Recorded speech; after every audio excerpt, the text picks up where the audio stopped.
Good evening student, EACS YouTube channel में आपका स्वागत है। मैं सिकंदर सर। आज हम लोग एक्सरसाइज 4.4 को पढ़ने जा रहे हैं, ठीक है। और ये सब जो जितना चैप्टर मिलेगा 4.3, 4.4, 4.5, 4.6 ये सब एकदम इजी है, एकदम इजी है, कोई इसमें दिक्कत नहीं होगा, ठीक है।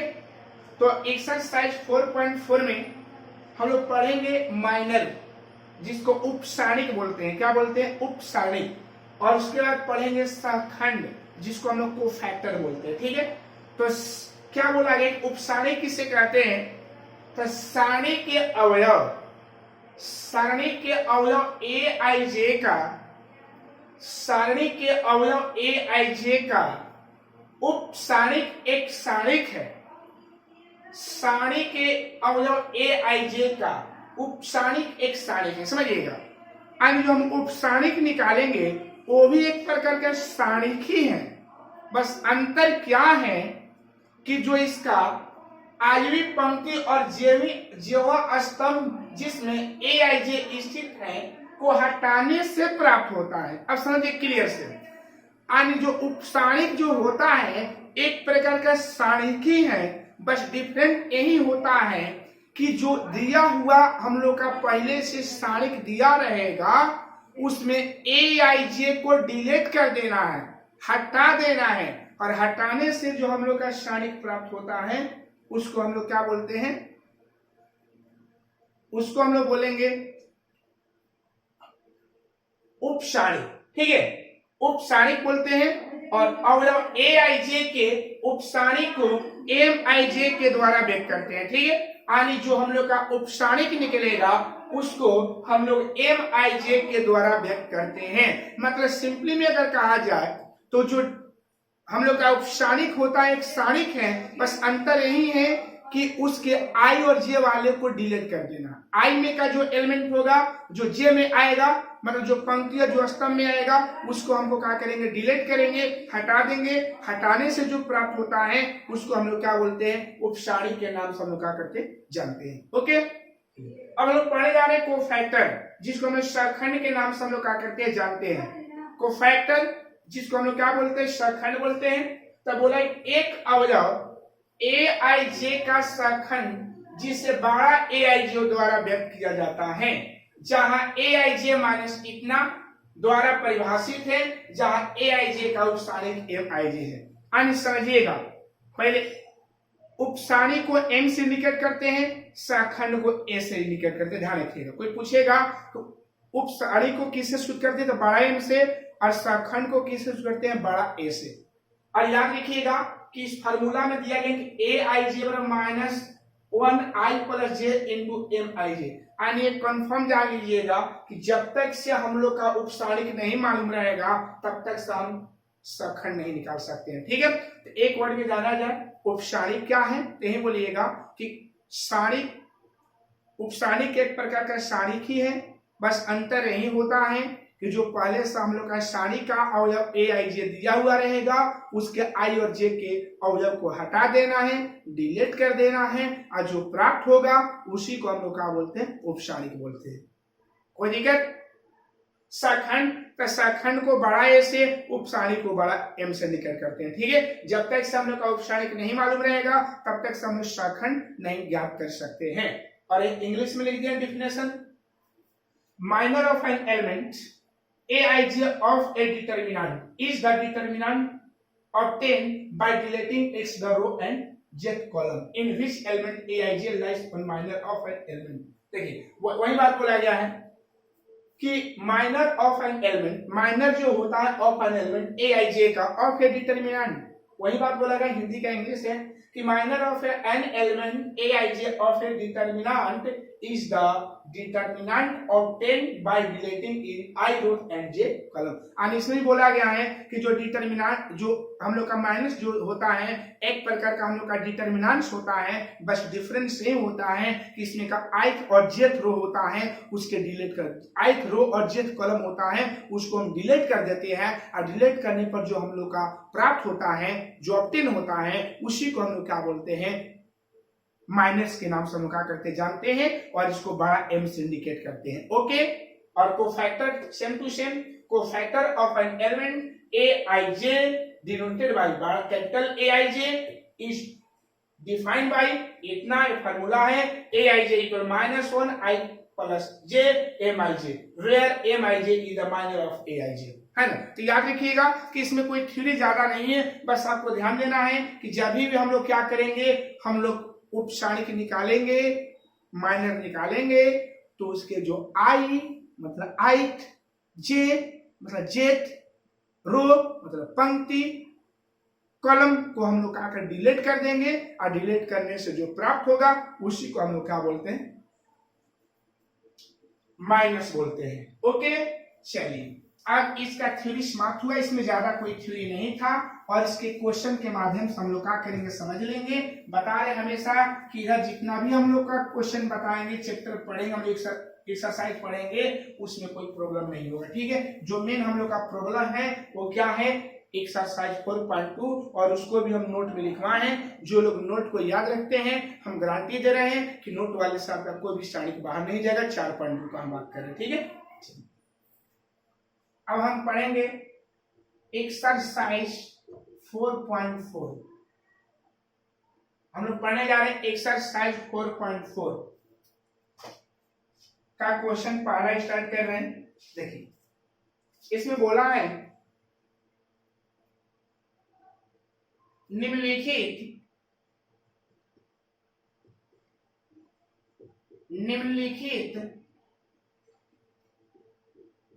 सारणिकों का निम्नलिखित सारणिकों के अवयवों के उपसारणिक एवं सखंड ज्ञात करें। ओके, बोल रहा है या सखंड लिखिए बोला है।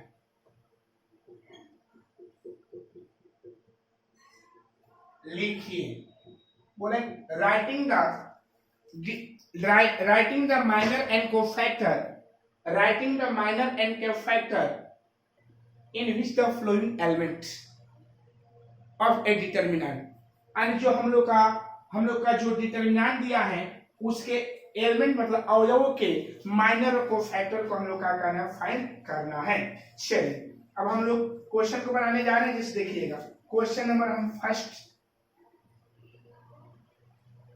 ये हेडिंग था इसका। फर्स्ट क्वेश्चन का रोमन अंक में 2 है। पहला है देखिए बाबू 2 - 4 0 3। ओके, सेकेंड क्वेश्चन इसका है A B C और क्या है D है। इसको हम लोग सोल्व करेंगे। हम पहला इसका पहले सोल्व करेंगे। सोल्व देखिएगा दिया क्या है 2 - 4 0, 3। ओके, क्लियर, समझ गए हैं।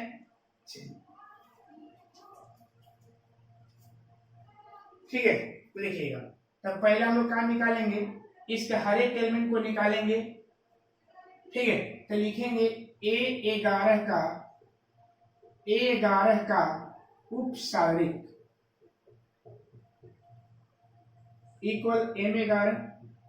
आप लोग जानते हैं कि A11 का उपसारणिक का होता है माइनर ऑफ, यहां लिखिएगा minor of A11 equal M11।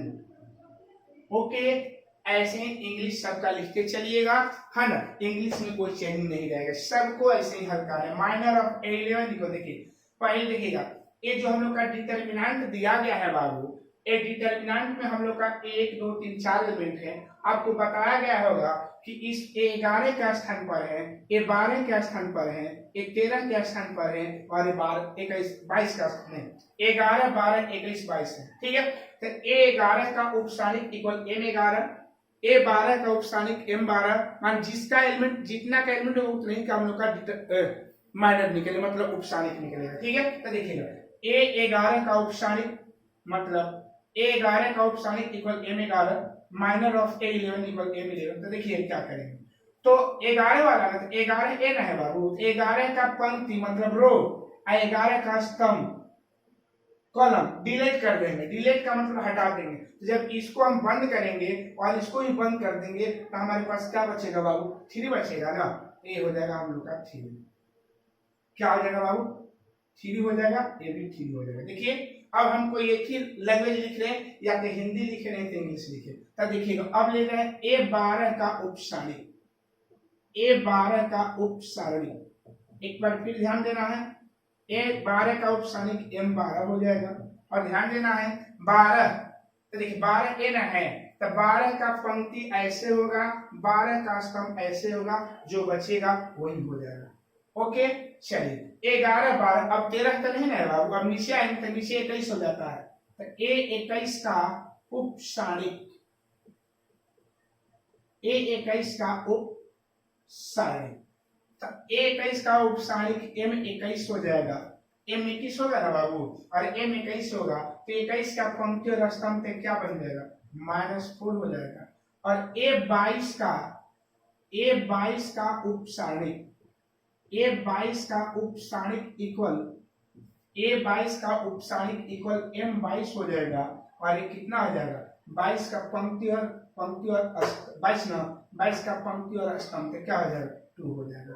यही हम लोग का क्या हो गया, और ध्यान दीजिएगा इसी को हम लोग क्या बोलेंगे, उपसारिणी बोलेंगे। क्या बोलेंगे, बस यही हम लोग का क्या हो गया, उपसारिणी। ओके ये क्या बन गया हम लोग का, उपसारिणी हो गया। क्लियर है, ये क्या बन गया, उपसारिणी। ये हम लोग का क्या बन गया बाबू, उपसारिणी। ओके चलिए अब हम लोग क्या करना है, अब इसका निकालना है सखंड। अब हमें सखंड ज्ञात करना है, सखंड ज्ञात करना है। ठीक है, now find the cofactor, okay clear है, now find the cofactor. Okay एक इंग्लिश लिख दिए हैं, इसका में इंग्लिश आप लोग यही लिखते जाइएगा, इंग्लिश मीडियम वाले। चलिए अब हम लोग का कोफैक्टर, तो cofactor equal formula AIJ equal -1 I + J into MIJ। एक बार ध्यान देना होगा कि जितना का हम लोग का माइनर निकला है उपसारिणी, उतना ही का कोफैक्टर निकलेगा। ठीक है, तो 11 12 21 22 का हम लोग कोफैक्टर भी 11 12 21 22 का होगा। ठीक है, तो A11 इक्वल -1 1 + 1 और M11 क्लियर है। इसको हल किया जाए तो -1 का स्क्वायर और M11 का वैल्यू कितना दिया है, तो M11 का जो वैल्यू हम लोग का दिया है 3 है। हल करेंगे 1 × 3 = 3। क्लियर है।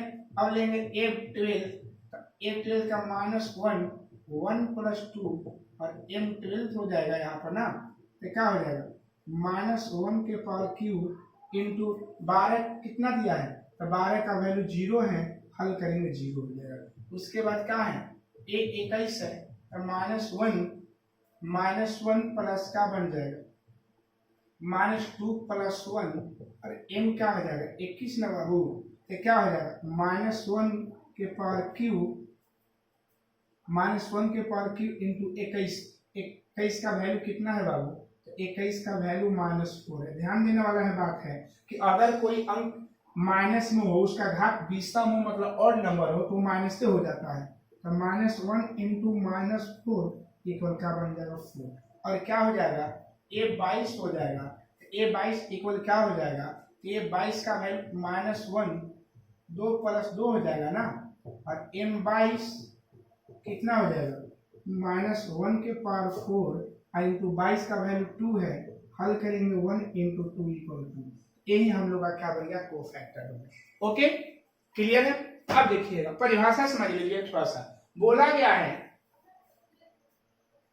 कि जो हम लोग का कोफैक्टर होता है, माइनर होता है, एक प्रकार का डिटरमिनेंट ही होता है। बस अंतर यही होता है कि उसके रो और कॉलम को डिलीट कर देते हैं। तो देखिए ये हम लोग डिटरमिनेंटेशन हल कर रहे हैं बाबू, इसको हल करें, रो और कॉलम को डिलीट करके बाकी जो बच रहा है वही लिख रहे हैं। तो ये हो गया माइनर और ये बन गया cofactor.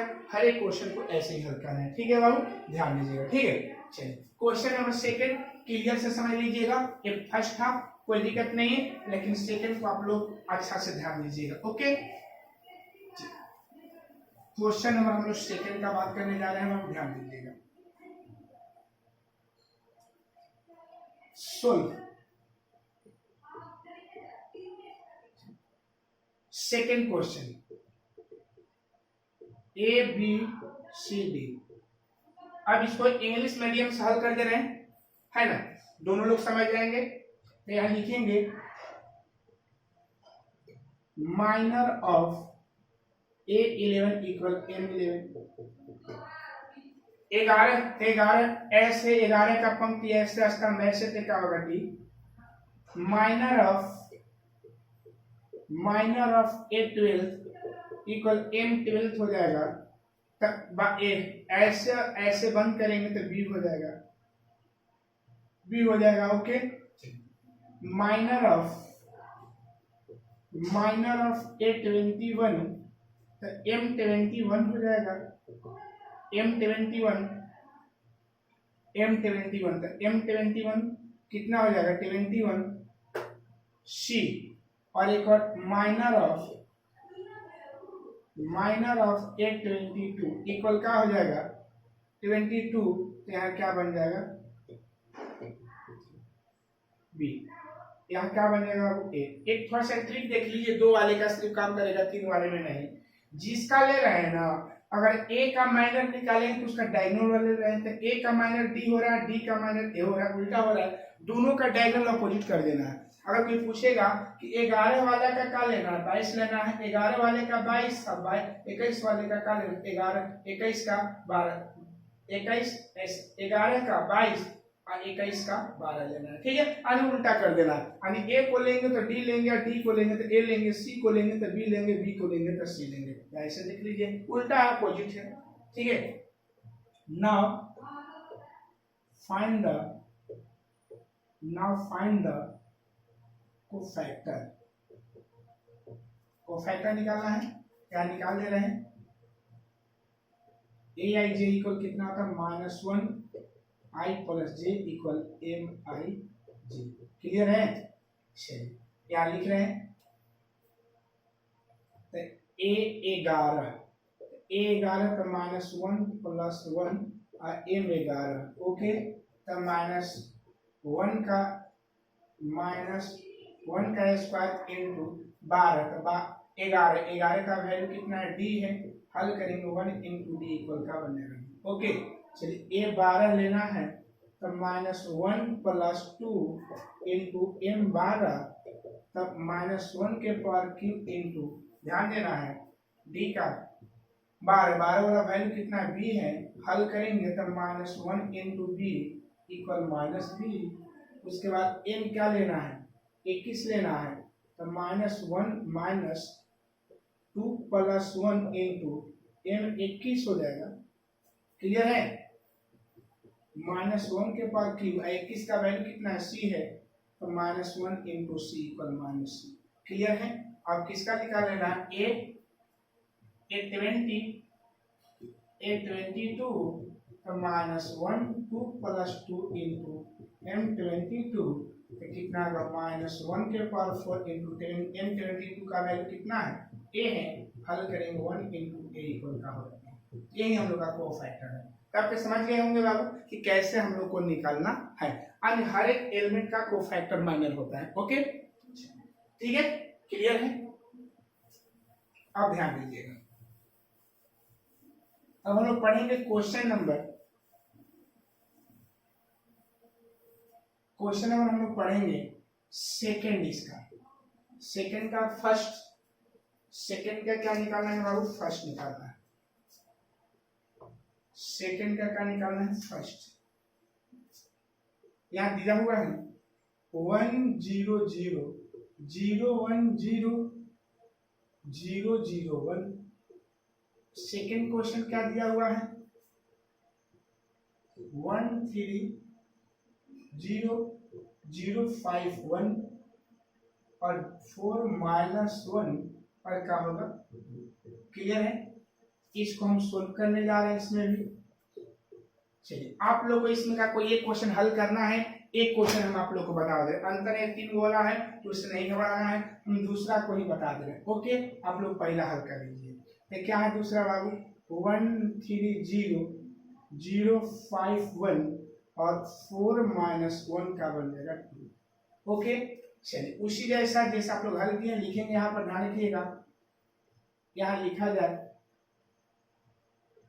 Minor of A11 equal M11। देखिए 11 है ना, तो 11 का देखिए 11 का पंक्ति और स्तंभ बंद करेंगे तो क्या बचेगा, 5 माइनस 1 1 2। ध्यान देना है। अब इसको हल करिए जैसे आप लोग हल करते हैं। 10 प्लस 1 इक्वल का होगा 11। सेम टू सेम ऐसे का ध्यान रखिएगा। ओके, अब इसका लिखिए minor of A12 equal M12 लिखेंगे। और याद रखना है M12 12 है ना है बाबू, तो 12 का पंक्ति और स्तंभ क्या होगा, 3 माइनस 1 0 2। हल करिएगा तो 6 प्लस 0 इक्वल का बन जाएगा 6। ओके, हम लिखेंगे माइनर ऑफ A13 13 है ना, इसमें M13 हो जाएगा तो 13। पंक्ति और स्तंभ का क्या बचेगा, 3 5 0 1। 3 5 का बन जाएगा 0 1, तो क्या हो जाएगा 3 minus 0 equal 3। Okay, minor of A का हो जाएगा minor of A21 equal M21। Okay, तो देखिए 21 ना, तो 21 हमारा ये है ना, तो 21 तो पंक्ति बंद स्तंभ में क्या होगा 0 4 1 2। हल करिएगा 0 माइनस 4 इक्वल माइनस 4। क्लियर है। ओके, क्लियर है ना बाबू, क्लियर है। चलिए अब आगे इधर हल किया जाए। माइनर ऑफ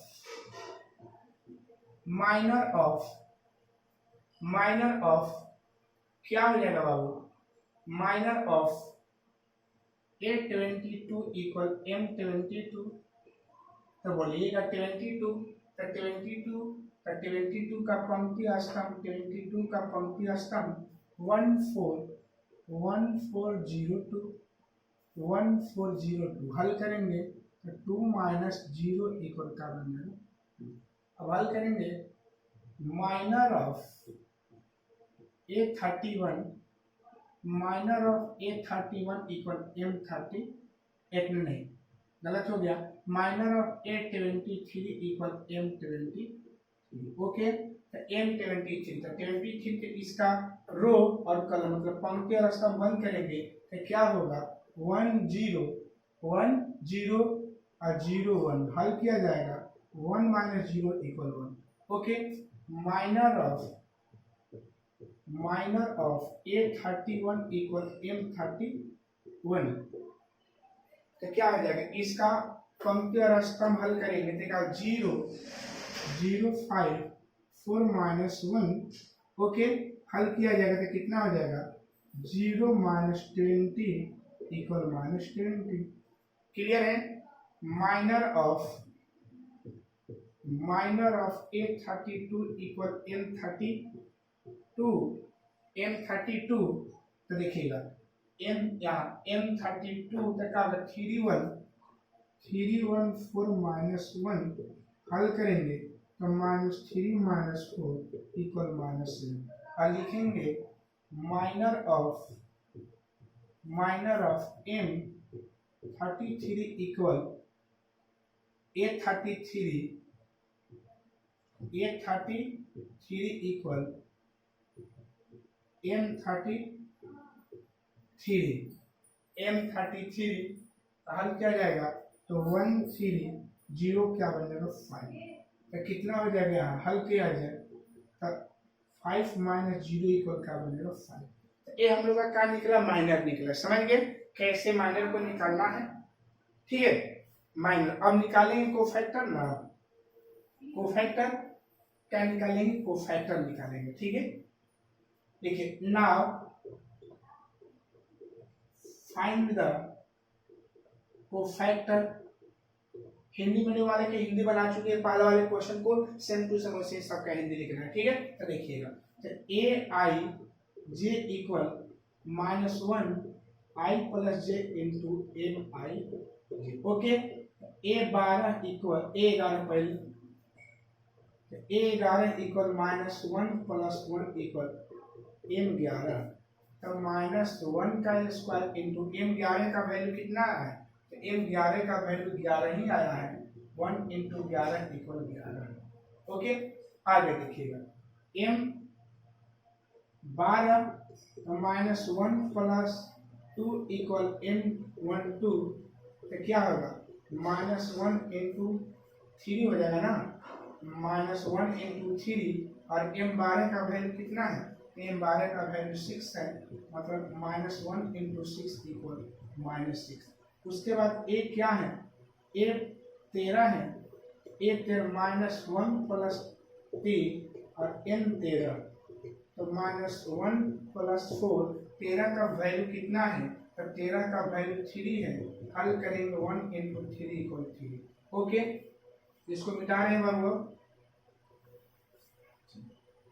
अब निकाला जाएगा ए 21 ना, तो ए 21, तो -1 2 प्लस 1 और एम 21 इक्वल क्या बन जाएगा, -1 के पावर 3 इंटू 21 ना बाबू, तो 21 का वैल्यू कितना है, 21 का वैल्यू -4 है, तो -1 इंटू -4 इक्वल 4 बन जाएगा।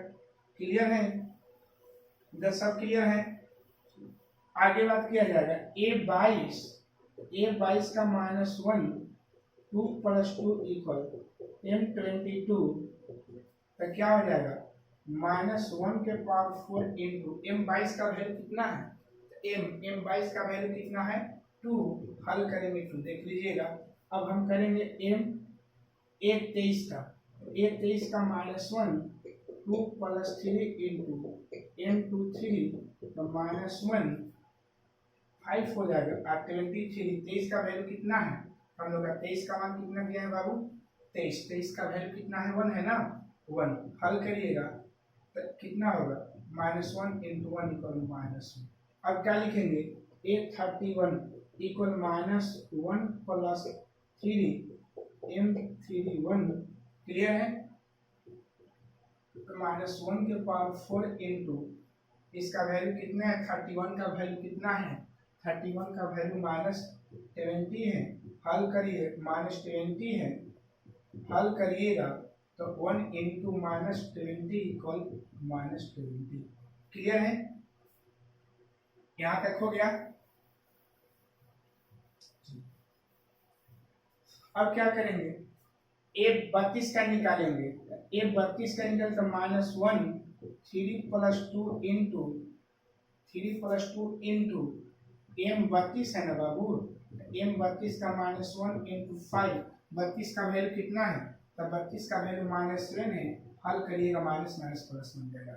एम 33 निकालेंगे, M 33 -1 plus 3 plus 3 M 33 equal क्या बन जाएगा, एम 33 इक्वल हो जाएगा -1 के पावर 6 और 33 का वैल्यू 5, हल करेंगे कितना है, तो यही हम लोग का कोफैक्टर हो गया। ठीक है, तो समझ गए हम, आई होप इस क्वेश्चन को समझ गए होंगे कि कैसे हम लोग का माइनस और कोफैक्टर निकालना है, समझ गए होंगे, मतलब उपसारिक और सहखंड को कैसे ज्ञात करना है ऐसे।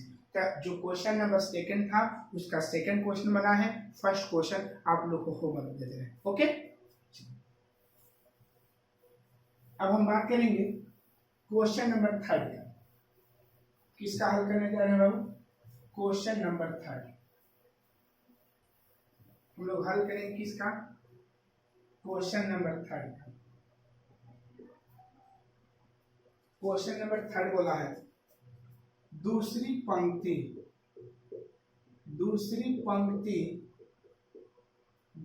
पंक्ति के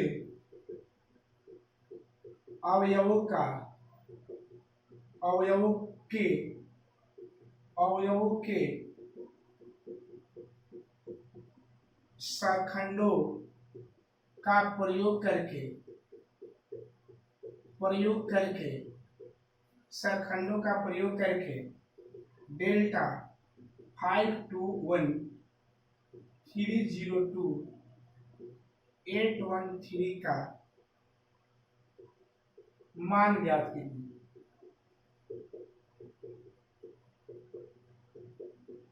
ओके, चलिए उधर जितना भी हम लोग का क्वेश्चन दिया था, ये नहीं बोला था, खाली बोल दिया था, है ना, कि आप लोग को जो ज्ञात करना है ना, ज्ञात करना है वो सबका ज्ञात, खाली बोला था उपसारिक सखंड ज्ञात करें, लेकिन इसमें हम लोग को फिक्स कर दिया है किसका, दूसरी पंक्ति का।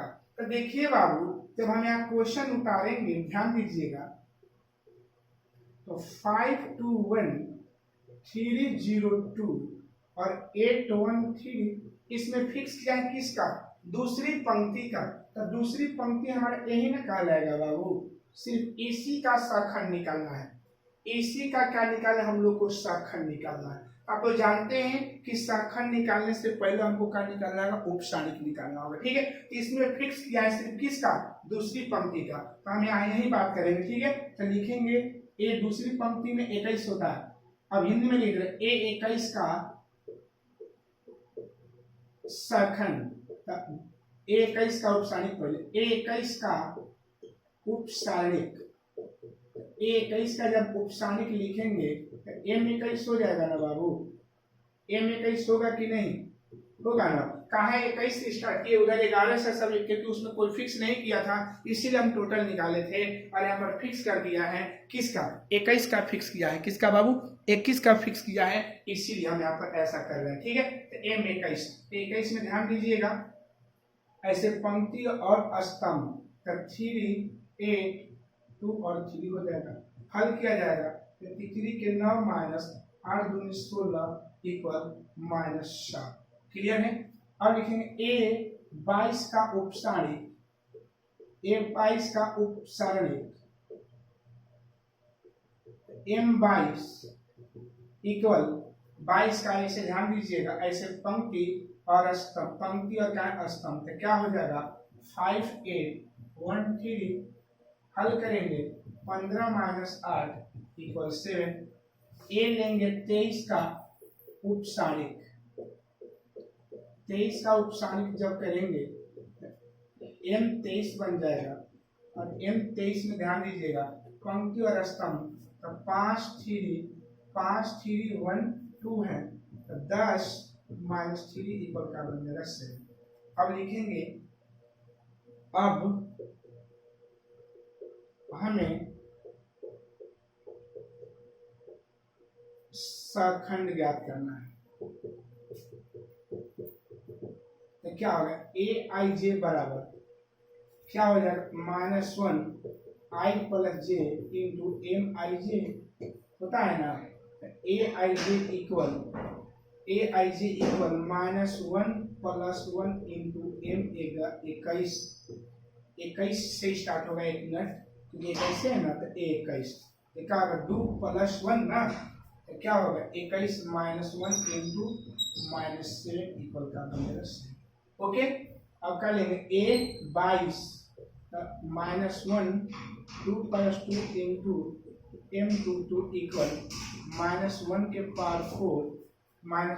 पावर 4 आई इंटू का है 7 इक्वल का आ जाएगा 7। उसके बाद 23 है ना, -1 2 प्लस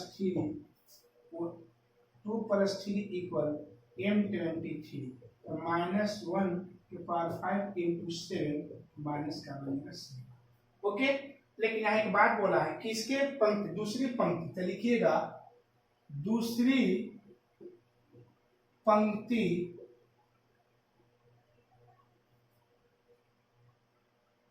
क्या लिखिएगा, अभीष्ट सखंड, अभीष्ट, एक मिनट, यहाँ पर अभीष्ट ऐसे लिखे, दूसरी पंक्ति का सखंड equal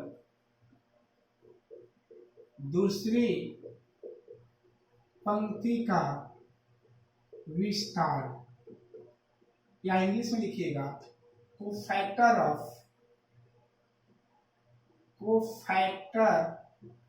of second row equal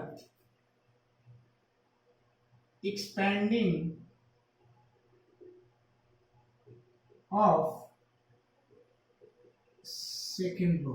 okay, देखिएगा बाबू, इसमें ऐसा क्यों करें, उसमें वैसा क्यों नहीं कि यहाँ पर नाम फिक्स कर दिया द्वितीय पंक्ति, इसीलिए जहां पर फिक्स कर देगा यहाँ विस्तार दिखाना होगा, जहां पर फिक्स नहीं करेगा जैसे पहला दूसरा क्वेश्चन को हल किए थे वैसे करना होगा। ठीक है, तो याद रखिएगा, ध्यान देना है, छोटका 21 बड़का 21, ध्यान इसका विस्तार यही होता है, छोटका 21 बड़का 21, 21 इसमें कैसे ध्यान रखिए, दूसरी पंक्ति में कैसे वैसे होता है, छोटका 22 बड़का 22, छोटका 23 बड़का 23, यही करेगा। ठीक है, तो छोटका 21 का वैल्यू कितना है बाबू, तो छोटका 21 का जो वैल्यू हम लोग का आया कितना है, तो छोटा 21 इसमें से खोजेंगे, तो छोटा 21 एक आ जाएगा, छोटा 21 का वैल्यू 2 है, 2 देखिए, छोटा 21 हमें समझ रहे हैं, 22 ए समझ रहे हैं, आप 23 ए समझ रहे हैं। ठीक है, तो 2 गुने 21 का वैल्यू कितना है 7 प्लस बड़का 22 छोटा 22 0 और बड़का 22 का वैल्यू 7 है, और बोलिएगा 23 1 है और बड़का 23 -7 है, हल करिएगा 14 प्लस 0 -7 यानी 14 प्लस 7 इक्वल करना, 14 -7 इक्वल 7, यही हम लोग का आंसर है। इतना निकालने के बाद इतना दिखाना होगा, क्योंकि यहाँ पर पंक्तियों या स्तंभों की संख्या जहाँ फिक्स कर देगा तो हम यही काम करेंगे। ओके, ध्यान दीजिएगा, सेम टू सेम वही है, इसमें पूरा पहले समझिए, इसमें पूरा क्यों नहीं लिए हैं, तो पूरा इसलिए नहीं लिए हैं क्योंकि बोला है कि द्वितीय पंक्ति निकाल लिए, इसमें फिर बोला है द्वितीय पंक्ति का सखंड रियल में ये होगा, हल किए इतना, याद रखिए फार्मूला, और छोटका 21 लेंगे मतलब छोटका ए लेंगे तो बड़का, छोटका 1 का 21 तो बड़का 1 का 21 रहेगा, छोटका 1 का 23 रहे तो बड़ा 1 का ही 23 रहेगा। ठीक है, क्वेश्चन नंबर आप लोग का 4, क्वेश्चन नंबर क्या है बाबू 4, क्वेश्चन ध्यान दिया जाए, क्वेश्चन नंबर 4 का बोल रहा है, इसमें क्वेश्चन नंबर 4 बोल रहा है तीसरे स्तंभ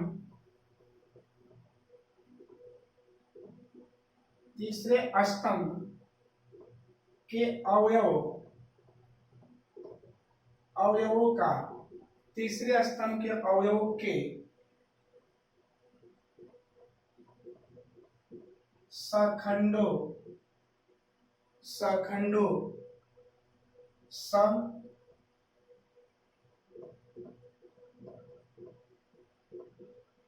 सखंडों का प्रयोग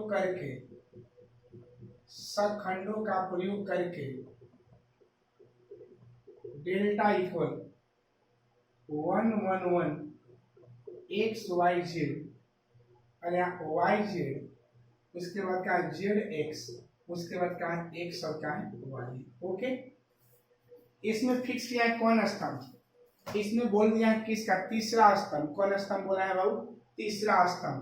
तो स्तंभ हम लोग जानते हैं, सोल्व किया जाए पहले इसको, तो सोल्व में ध्यान दीजिएगा, आप लोग जानते हैं, ध्यान दीजिए, delta equal 1 1 1 x y z, और यहाँ वाई जेड जेड एक्स, यहाँ एक्स वाई है। ओके, ध्यान दीजिएगा आप यहाँ पर समझिएगा, इसको हम R1 बोलते हैं, इसको R2 बोलते हैं, इसको R3 बोलते हैं, इसको C1 C2 C3, तो तीसरा स्तंभ ये हो जाएगा, तो इसको करके इसको निकालना है। ठीक है, तो तीसरा स्तंभ, तो स्तंभ कहाँ से स्टार्ट होता है, 11 12 13, मतलब नीचे आएगा, तो लिखिएगा ए 13 का सखंड, A13 का उपसारणिक, A13 का उपसारणिक, तो A13 का जब उपसारणिक का बात करेंगे तो बड़का एम हो जाएगा, बाढ़ का एम 13, 13 का देखिए, तब पंक्ति स्तंभ और पंक्ति तो क्या हो जाएगा 1y1z, हल करेंगे z माइनस वाई हो जाएगा। आगे देखिएगा ए एक 13 के बाद 23, एक 23 का उपसारिक, एक 23 का जब उपसारिक का बात करेंगे तो एम 23 इक्वल एम 23 तो क्या हो जाएगा 1x 1z, तो z माइनस एक्स हो जाएगा। उसके बाद क्या है ए 33 का, ए 33 का उपसारिक, ए 33 का उपसारिक एम 33 हो जाएगा। तो 33 में पंक्ति और स्तंभ, तो 1 1 एक्स का होगा वाई या वाई माइनस एक्स हो जाएगा। क्लियर है यहाँ पर, कंफर्म। अब निकाला जाए सहखंड। अब हमें सहखंड ज्ञात करना है। इंग्लिश में डिमांड लिख लीजिएगा, ए आई जे इक्वल -1 आई प्लस जे इंटू एम आई जे। क्लियर है, तो ध्यान दीजिएगा ए का लेंगे, एक पहले 13 से स्टार्ट है, तो -1 प्लस 3 और एम 13, इसका मान कितना हो जाएगा 13, तब -1 प्लस 4 और यहाँ जेड माइनस वाई, यहाँ जेड माइनस वाई हो जाएगा। देख लीजिएगा एम लिखेंगे 23, तो एम 23 जब लिखेंगे तो -1 प्लस नहीं -2 प्लस 3 एम 23 हो जाएगा। कितना हो जाएगा -1 इंटू 5 इंटू एम 23 का वैल्यू जेड माइनस एक्स है, हल करेंगे तो -1 इंटू जेड माइनस एक्स है। ध्यान दीजिए गुना कर दे रहा है माइनस का, तो एक्स माइनस जेड हो जाएगा। एम 33 का एम 33 बराबर ए 33 ना बाढ़ का ए 33 इक्वल कितना हो जाएगा, ए 33 का बात करें तो -1 प्लस 3 प्लस 3 एम 33 -1 के पावर 6 इंटू 33 का वैल्यू y माइनस कितना है x है, ये हम लोग का वही हो जाएगा y माइनस एक्स। 1 पर -1 का घात सम, इसलिए समय हो जाएगा प्लस है। ठीक है, फिर वही बात लिखेंगे, हाँ को फैक्टर ऑफ थर्ड लिखिएगा कॉलम, एक्सपेंडिंग ऑफ क्या लिखिएगा थर्ड कॉलम, यहाँ लिखेंगे स्तंभ, तीसरी स्तंभ, यहाँ लिखेंगे तीसरी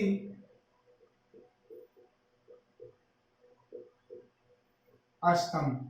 तो ध्यान देना है तीसरी स्तंभ बोला गया है ना बाबू, तो तीसरी स्तंभ में हम लोग क्या करेंगे, तीसरी स्तंभ का तो स्तंभ ध्यान रखिएगा क्या क्या निकला है 11 13, तो बाढ़ का 13 या बाढ़ का छोटका 13 तो बाढ़ का 13, छोटका 23 तो बाढ़ का 23 प्लस छोटका 33 तो बाढ़ का भी 33 हो जाएगा। ओके, यहाँ मान पुट कर दिया जाए, इसका मान वाई जेड है, इसके बाद छोटका 13 जेड माइनस का है वाई।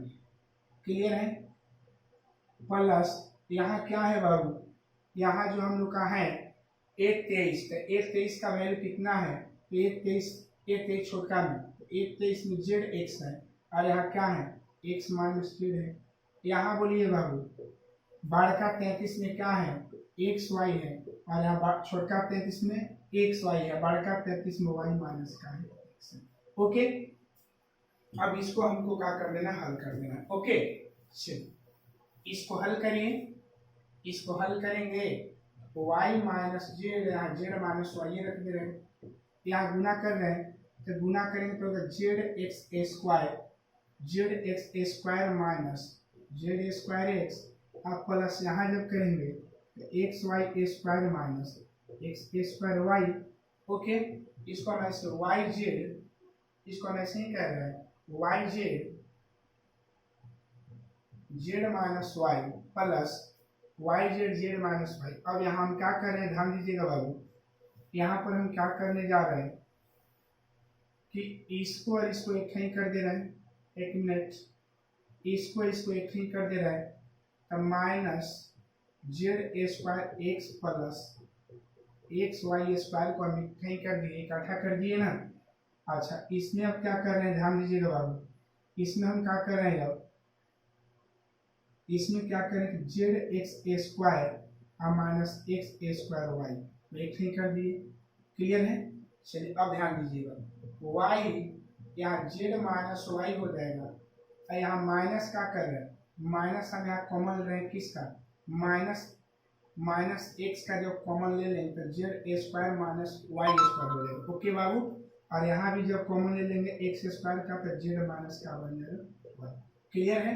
तो y equal z minus y. Clear है? यहाँ x यहाँ फार्मूला बन जाएगा z minus y into z plus y, और यहाँ एक्स स्क्वायर जेड माइनस का बन जाएगा वाई। ओके, अब देखिएगा यहाँ जेड माइनस वाई का पूरा से कॉमन निकल जाएगा तो क्या बचेगा, वाई जेड, और यहाँ माइनस एक्स, यहाँ क्या बचेगा जेड प्लस वाई, और यहाँ क्या बचेगा एक्स स्क्वायर। क्लियर है? जेड माइनस वाई, यहाँ ध्यान दीजिए ब्रैकेट में बाबू, वाई जेड, और यहाँ फिर गुना करना चाह रहे हैं तो क्या होगा x z minus x y plus x square. Okay, इतना समझ गए? ठीक है, इतना हम लोग समझ गए ना। और एक क्वेश्चन बाकी है, इसमें हल कर देंगे। देखिए एक लाइन और है इसमें, तो क्या हो जाएगा बाबू, जेड माइनस वाई, और यहाँ ध्यान दीजिएगा एक काम किया जाए कि इसको हम क्या कर रहे हैं कि माइनस एक्स वाई को, और यहाँ माइनस एक्स, एक मिनट, माइनस एक्स वाई को नहीं, यहाँ वाई जेड को अब माइनस एक्स वाई को एक ही कर दे रहे हैं, और यहाँ क्या करेंगे, यहाँ हम लोग करेंगे यहाँ minus x Z plus x square को। ठीक है, तो यहाँ क्या, यहाँ से हमारे यहाँ कॉमन निकलेगा, ध्यान दीजिएगा, तो क्या हो जाएगा जेड माइनस वाई इंटू, ध्यान देना है, y का जब कॉमन ले लेंगे ब्रैकेट में तो y into Z minus x हो जाएगा, जेड माइनस एक्स, और यहाँ माइनस एक्स का कॉमन ले लेंगे तो क्या बन जाएगा, यहाँ भी जेड माइनस एक्स हो जाएगा। कंफर्म है? तो जेड माइनस वाई, और यहाँ क्या है, दोनों जैसा है ना, तो z minus x into y minus का है एक्स। ठीक है, अब आंसर थोड़ा सा मिला लिया जाए। आंसर इससे कितना दिया है ना, आंसर हम लोग का दिया है 4.4 का हम लोग का आंसर दिया है। देखिए आंसर जब दिया, इसका आंसर दिया है x माइनस वाई, उसके बाद दिया हुआ है y माइनस जेड, और यहाँ जेड माइनस का है x। क्लियर है? तो देखिएगा हम लोग का जेड माइनस वाई, हम लोग का जेड माइनस वाई आया है, और यहाँ y माइनस का है जेड है, इसमें क्या करेंगे, माइनस का कॉमन ले लेंगे तो y माइनस जेड हो जाएगा। क्लियर है? इनटू, देखिए यहाँ जेड माइनस एक्स कन्फर्म है, यहाँ भी जेड माइनस एक्स है, कोई दिक्कत नहीं है। अब देखिएगा यहाँ करना पड़ेगा, यहाँ क्या है बाबू, यहाँ मान रहे हैं एक्स माइनस का वाई, यहाँ वाई माइनस एक्स है, इसमें भी माइनस का कॉमन ले लेंगे, एक्स माइनस वाई हो जाएगा। क्लियर है? माइनस माइनस से क्या बन जाएगा, प्लस बन जाएगा, Y minus Z into Z minus x into X minus का है वाई। सजा देंगे ना बाबू, X minus Y, Y minus Z, और यहाँ जेड माइनस का हो जाएगा एक्स। ओके, यही हम लोग का आंसर होगा। क्लियर है? तो थोड़ा सा लॉन्ग कंडीशन हल था, लेकिन हल उसी के जैसा है, कंसेप्ट वही। ओके, इसको ध्यान दीजिएगा अच्छा से, फार्मूला बैठाया गया है और हल किया गया है। ठीक है, अब एक क्वेश्चन आप लोग का और है, इसका क्वेश्चन नंबर क्या है, 5। Question number A objective type का है। क्वेश्चन नंबर 5 इसका दिया गया है, यदि डेल्टा इक्वल 11, 21, 31, 12, 12, 22, 12, 22, 32, उसके बाद 13, 23, 33 और ए आई जे का सखंड 12 ए आई जे हो तो 12 ए आई जे हो तो डेल्टा का मान निम्नलिखित में डेल्टा का मान निम्नलिखित रूप में व्यक्त किया जा सकता है,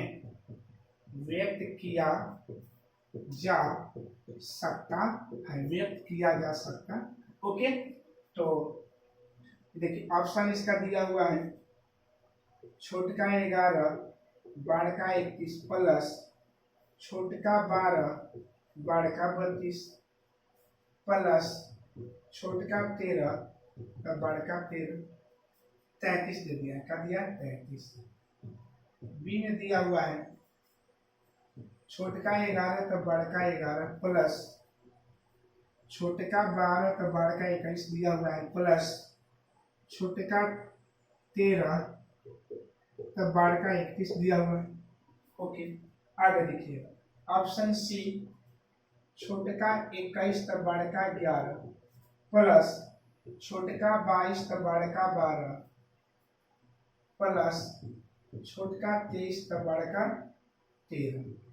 और डी दिया हुआ है छोटका 11 तो बड़का 11 प्लस छोटका 21 तो बड़का 21 प्लस छोटका 31 तो बड़का 31, ठीक है। तो देखिएगा बोला गया है इसमें, इस क्वेश्चन में ऑप्शन बताना है कि यदि डेल्टा बराबर इतना है और ए आई जे का कोफैक्टर मतलब ए आई जे का कोफैक्टर बड़ा ए आई जे हो, मतलब सखंड ए आई जे का सखंड बड़ा ए आई जे हो, तो डेल्टा का मान निम्नलिखित रूप में व्यक्त किया जा सकता है। आप लोग अभी जो क्वेश्चन पढ़े होंगे तीसरा चौथा में क्या देखे थे कि अगर यहाँ छोटका 11 है तो बड़का 11 होना चाहिए, छोटका 12 है तो बड़का 12 होना, यहाँ जो छोटका रहे वही रहना चाहिए। तो यहाँ छोटका 11 है तो यहाँ बड़का 11 होना चाहिए, ये हमारा ऑप्शन ऐसे ही नहीं काम करेगा। चलिए यहाँ छोटका 11 तो बड़का 11 सही है, छोटका 12 तो बड़का 12 होना चाहिए, लेकिन बड़का 21 दे दिया है, तो ये भी हम लोग का ऑप्शन गलत हो जाएगा। यहाँ भी एक नहीं होगा, छोटका 21 तो बड़का 21 होना चाहिए, ये भी गलत हो जाएगा। ये देखिए सही है कि छोटका 11 तो बड़का 11, छोटका 21 तो बड़का 21 प्लस छोटका 31 तो बड़का 31, ठीक है। आप लोग देख लिए होंगे। तो इसी तरह से हम लोग इस चैप्टर में एक्सरसाइज 4.4 में हम लोग क्या पढ़े, उपसारिक और का पढ़े सखंड, जिसको इंग्लिश में माइनर और का बोलते हैं कोफैक्टर बोलते हैं, ठीक है। तो इस वीडियो में इतना ही। जय हिंद, जय भारत।